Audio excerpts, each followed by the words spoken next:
Guys, welcome to the second OHA bat rep. More importantly, second take. This is the second take because we literally filmed like a 12-minute intro and Jason's fat finger didn't hit the button. It was a practice So, run.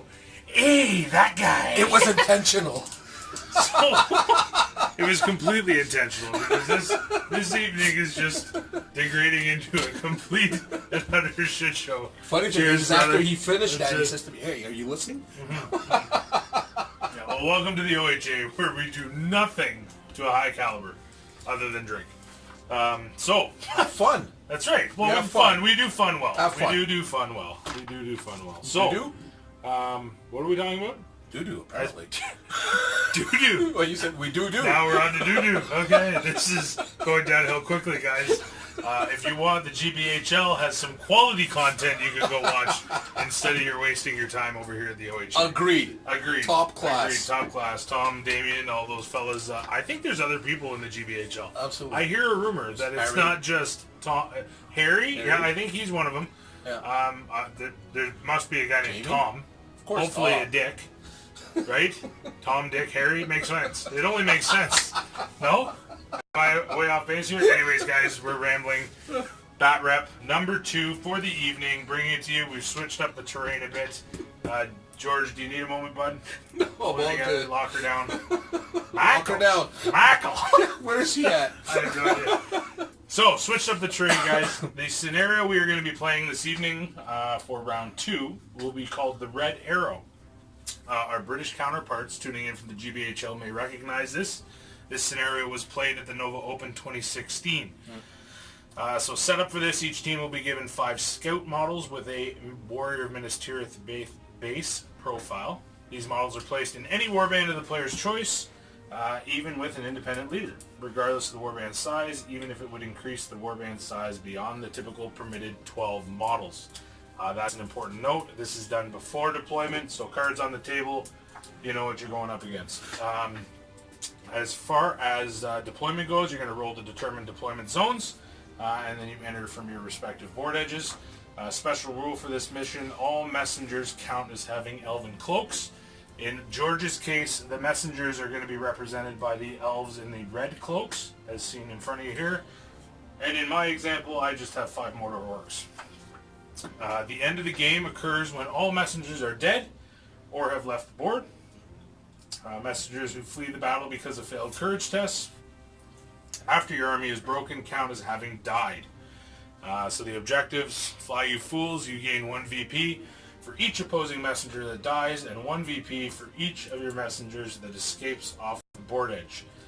You can also break their escort. You receive 2 extra VPs if you break the opponent's army. Now, George, in case you don't understand that, when you break an opponent's army, it means you've killed more than half, and you start failing rolls. Just Right. It's in the book. I actually, believe it or not, I've started reading this thing. Oh, there you go. I've started reading Useful this. information. I'm learning things. Absolutely. I'm learning things. This is terrific. So, guys, George, take us through. What do you bring? Well, I'm bringing Radagast Alliance. Here we have 2 eagles. Radagast on the eagle himself, Beorn. And I also have a warband of Aristor, a contingent of, what do I have here? 7 sword and 4 bow. That's where I'm at. That's it? That's all you got? That's all Guys, the cheese over here. There it is. Look at that. Balrog. Bam! Emerald ain't got nothing on me. Balrog right there. Witch King on Fellbeast is my herald. 200 points. Whatever George has him kitted out with, I'm borrowing him. I'm going to feel real guilty if I kill you with your own model. Not going to lie to you.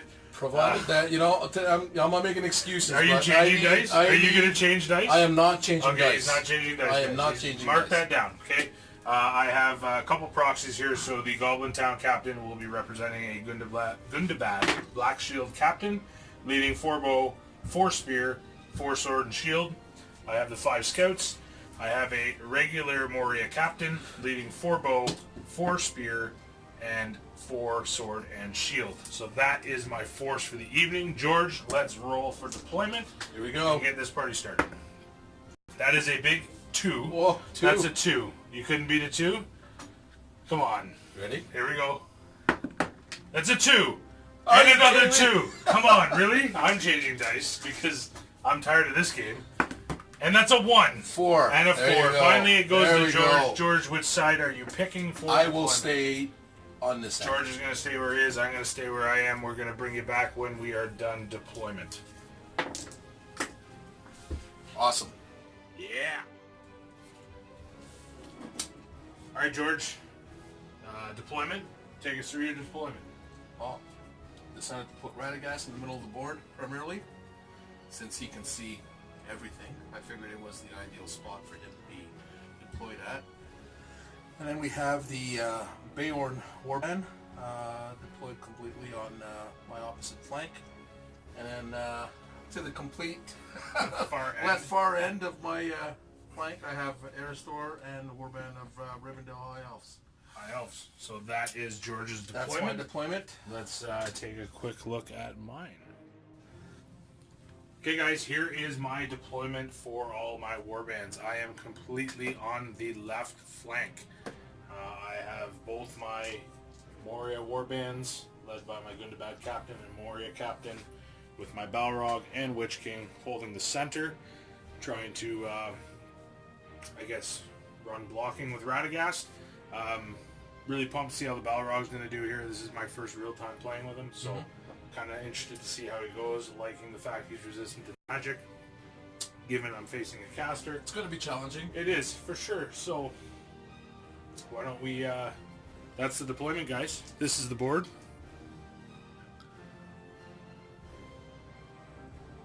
Why don't we get to it? So let's do a roll-off. Do a roll-off for initiative. Priority, whatever it's called in this game. Goes to you. That's a 5, so it's going to go to me. So we're going to do our moves. We'll bring you back at the end of the first turn and show you what went on. Okay, guys, end of the first turn, and this is what we have. My Horde did a heroic march, pushing up 9 inches up on the board. Balrog, Witch King tying in the right flank. George has not moved Beorn or the Eagles and is shifting his flank from my right, your left, bringing it over. Radagast tried to panic my steed, to which I clearly... 2 dice rolling a 2 highest. 2 dice rolling 2 highest, and I schooled it with 2 6s though. You did. It was 2 6s, That's so right. I wasted those 6s. That's so, right. we're going to go through, and why don't we roll for... Can you guys see that in frame in the back corner? Sure you can. Perfect. Let's roll for priority. It's the 3 highest. 2. That's it. Moria takes it. So, we're going to go through and do this turn. We'll bring you back when we're done. Okay, guys. First official muck-up, or maybe one of many. I don't know. It could be. I moved my goblin line back A little 2 bit of inches. this. That's right. That's right. Goblin line pulled back 2 inches. I was measuring off as doing a heroic march equaling 9. Goblins only moved 5, not 6. So I did 2 turns of that. We pulled the line back 2 inches, corrected that. This is our deployment. Again, the Horde making its way up with the Balrog in support.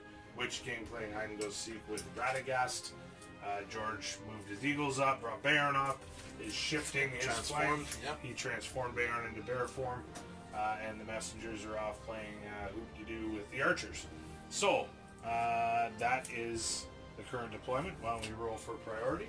Let's see where this next round is going to take us. 3. And that's a 2, so it's going to go to George for this one. So Perfect. we're going to go ahead and do the turn, and we'll bring you guys back, hopefully, maybe, with some action. Okay, guys, here we are at the end of round turn 2, 3. 3. End of turn 3. So as you can see, I got some trouble on my flank here. Hopefully the Balrogs and Goblins can buy some time. I have my messengers protected on the board edge. I think. We'll see how that goes. Balrog's making advances. The Witch King's heading over to have a gander at what's going on this side. George, what do you got going on? I'm just holding the line right now. Just holding the line. Your Eagle took a little bit of Goblin fire. A little bit. Luckily, they were misses. 2 hits. 2 hits. 2 hits. Yeah, nothing. 2 hits. Yeah, They're wasn't tough. really worried about. They're tough. Those bows are not exactly the most high-powered. I think this weapons. is the round where we're going to see a little bit of action. This is going to be important. I do believe. Absolutely. I do believe this is going to be important. So why don't we roll Matter. that? That's a big 6. 5. That's a 3. big 6 Yep, for that the goes big to dog. you. that will be me. So we're gonna bring you guys back at the end of turn 4. That's correct. Okay, guys, welcome back to the end of turn 4. So we've got some developments here. We've had some movement, some fights. The Balrog. What an epic round. Yep, lost a combat to Beorn and an Eagle, suffering 3 wounds. There was some discussion with regards to the crushing strength. Crushing strength, yeah. So not sure about how that works with a model that's equal to, if not larger than, Beorn. So interesting for you guys to chime in on what you think, or if it's been FAQ'd and I missed it, I don't know. Would be interesting to see. It would be interesting to know, for sure. Absolutely. For sure. Because to me, to bear hug a Balrog that's It's on fire, awesome. that's on fire, would probably be detrimental to Beorn. Just saying. Right. So yeah, the Eagles did their job. This Eagle here, Herald, Adam Troke, if you can please hurry up and get rid of that damn roll. That was epic. I lost 3 scouts to that hurl down the line. He killed 3 of them with a single eagle, just simply hurling a Gundabad Black Shield through the line. So that's really broken. Please fix it. It's awesome. Keep it in the rule book. Georgia, literally, he's not going to continue to play the game if you take out Hurl. Here we go. Because he has no idea how to play the game without Hurl. Without Hurl, he's lost. Remember, folks, That's it. I didn't talk like that in the previous round, right?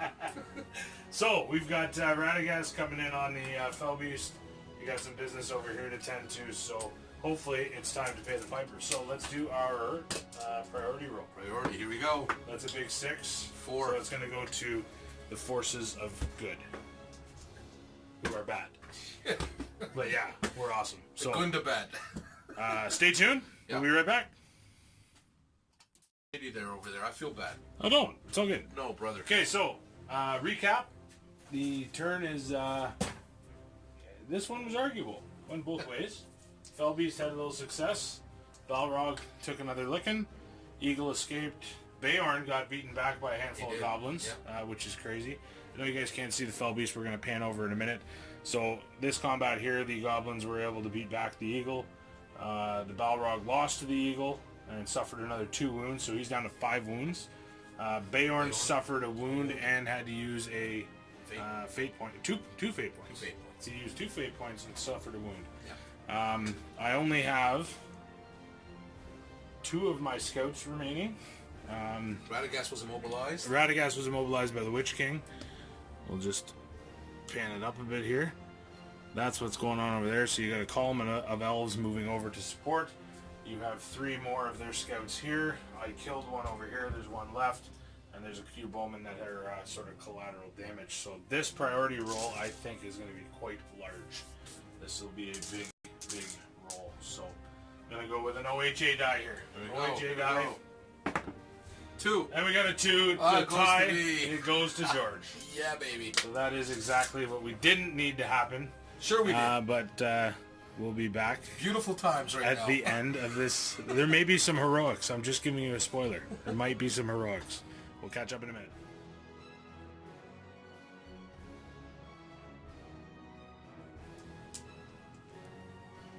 Okay, George, take us through what transpired this turn. Oh, a lot of goodies. A lot of good action here.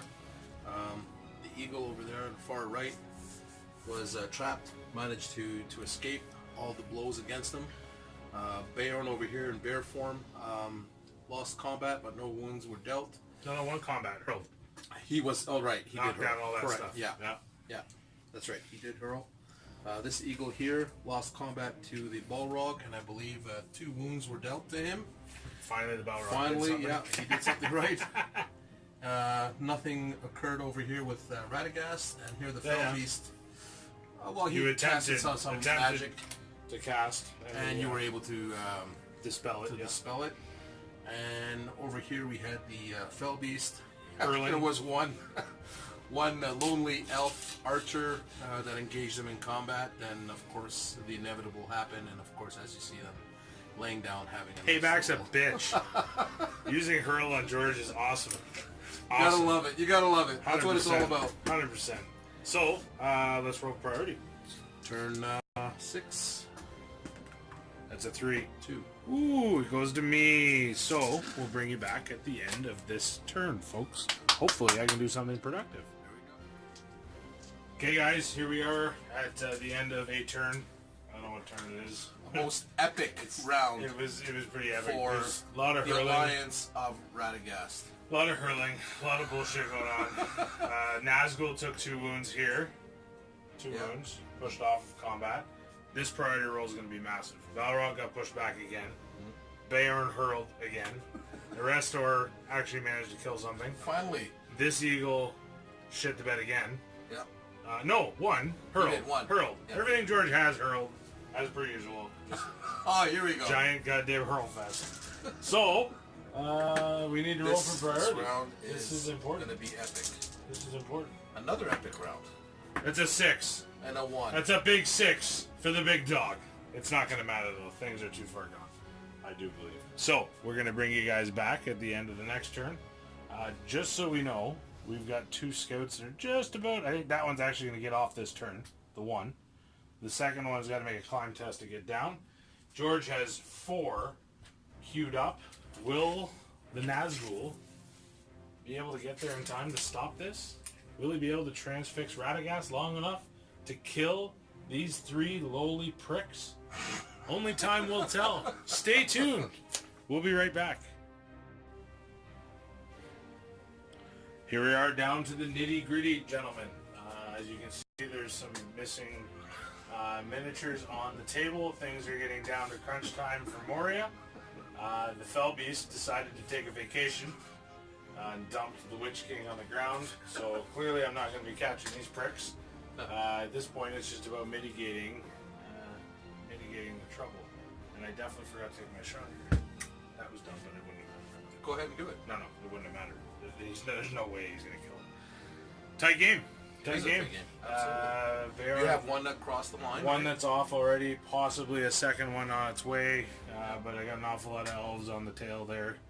We're going to have to roll priority. This is going to be big. This eagle is still tied up. This eagle's been doing a great job of handling the Balrog. Unbelievable. Yeah. Crazy. Crazy. Completely understand why nobody takes the Balrog ever. Ever. Even if there was a fire, I wouldn't take the Balrog again. Beorn, he's just ignorant. But no, all in all, George is playing much better this game. The Balrog, I think the highest roll that I've made with the Balrog has been a 4. Your dice rolling is awful. was like mine. Awful. It's like game. we have completely flipped. So, let's roll priority and see what we get. There's a 5. A 2. So it's going to go to me for priority. So we're going to finish this turn out. I got a feeling this is going to be the last one. And then we'll do the VPs and recap. And we'll be back. We'll take it from there. That's it.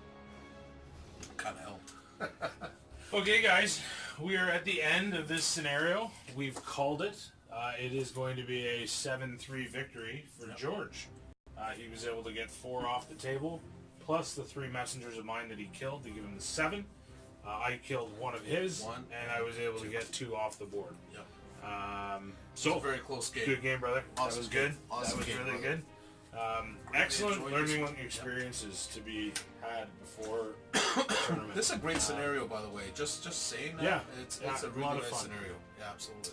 Reminds me a lot of there's one at Nova that we played where you had to run the gem to the forge on either side. So you had a forge here and a forge there, and you had to run the gem across. That was very similar format.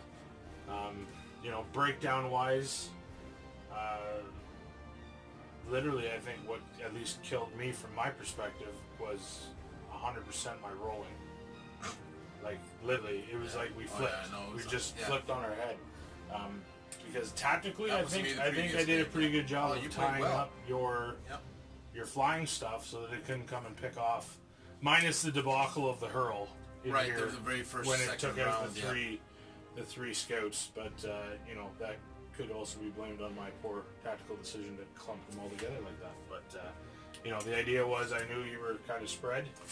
I loaded up on one side and I wanted to run up, but yeah, not overly impressed with the Balrog at all. Not having might is awful. Right, It's especially like with him. the biggest Achilles heel ever. Absolutely, I would agree. for him to go, How many moons does he have remaining? he's only got 4. 4 remaining. Only got 4 remaining, and all he did was fight an eagle the whole game. No, probably. Well, no, He had Bayorn once. Once or twice. That was once actually. Just once, yeah. So no, Witch King. As you know, I don't play evil very often. When I do play evil, I usually play Urukai. Yep.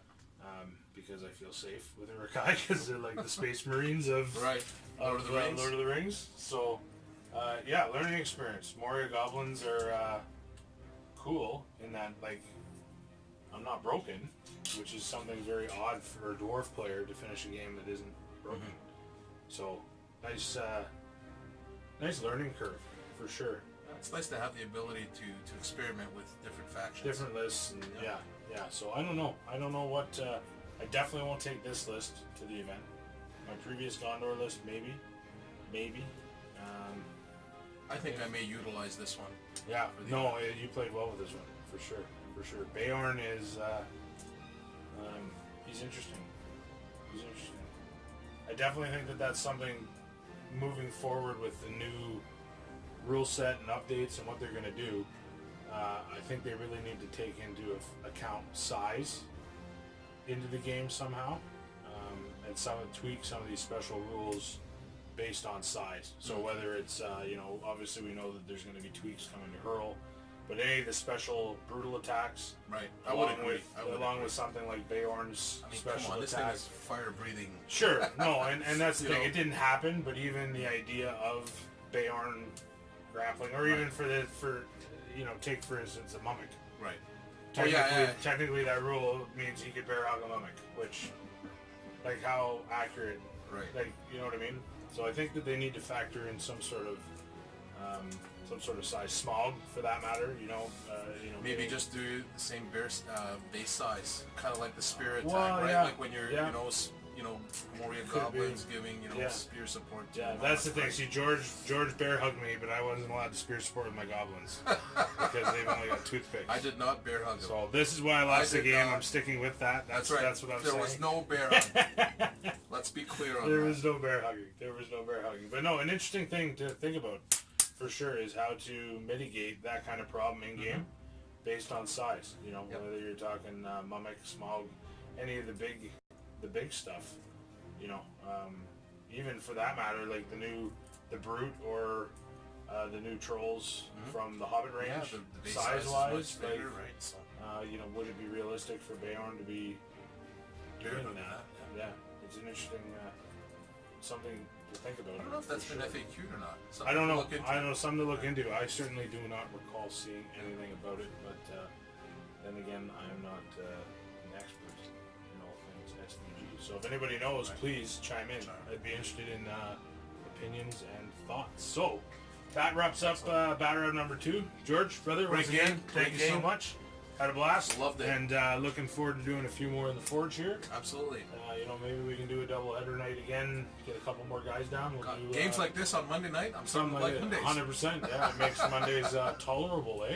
It Absolutely. makes them tolerable. So Absolutely. Once again, guys, thanks for joining us at the OHA. Thank you for joining us, guys. And we will catch up with you guys soon. Cheers. Cheers.